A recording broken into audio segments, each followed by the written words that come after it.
তাহলে ডাকার মতো ডাকতে জানো, আমরা তো পারি না। আমরা যদি একটু ডাকি আমাদের ভিতরে অহংকার এসে যায়, একটু যদি মালা জপ করি অহংকার এসে যায়, একটু যদি শাস্ত্র পড়েছি দু পাতা পড়লে অহংকার এসে যায়। হরি বল হরি বল। কি মনে মনে ভাবি আমি বড় পণ্ডিত, আমি সব জানি, আমি সব জানি।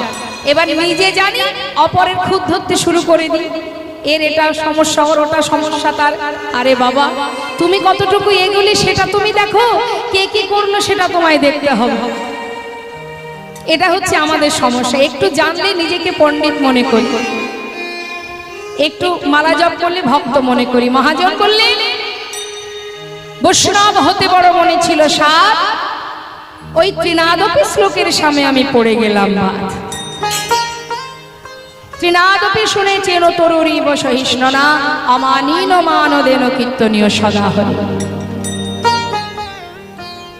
এই যে দুর্বা ঘাসের উপর দিয়ে আমরা মারিয়ে যাই না বাবা, দুর্বা ঘাস কোনো প্রতিবাদ করে যে কেন আমাকে মারিয়ে চলে গেলে? কি মা করে? বরং আপনি চলে যাওয়ার পর সে আবার মাথাটা তোলে।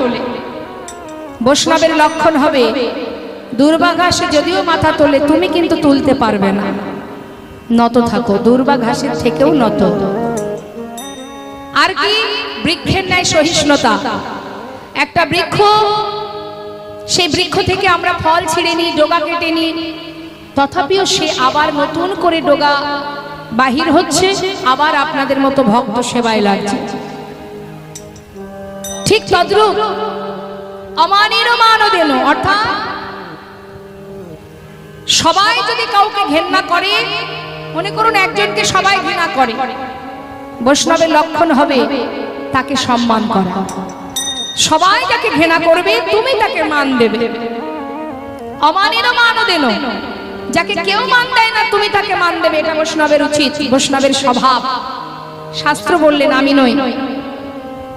কীর্তনীয় সদা হরি, আনচিন্তা নয়, পরনিন্দা পরচর্চা নয়, অন্য সমালোচনা নয়, সদা সর্বদাই কৃষ্ণ চিন্তা, কৃষ্ণ ধ্যান, কৃষ্ণ মধ্যে রত থাকো, মগ্ন থাকো, কৃষ্ণ নাম করো। কীর্তনীয় সদা হরি, সদা সর্বদাই কৃষ্ণ নাম জপ করা, এটাই হলো বৈষ্ণবের স্বভাব। তাই বলছে বৈষ্ণব হওয়া অত সহজ নয়। বৈষ্ণব হতে গেলে তার ভিতরে এই যে শ্লোকটি মহাপ্রভু বলেছিল কাকে? ষড় গোস্বামীর মধ্যে এক গোস্বামী, যার নাম রঘুনাথ দাস গোস্বামী। রঘুনাথ, এই শ্লোকটা যদি গলার মালা করে চলতে পারো অতি শীঘ্রই তুমি গোবিন্দ কৃপা লাভ করতে পারবে।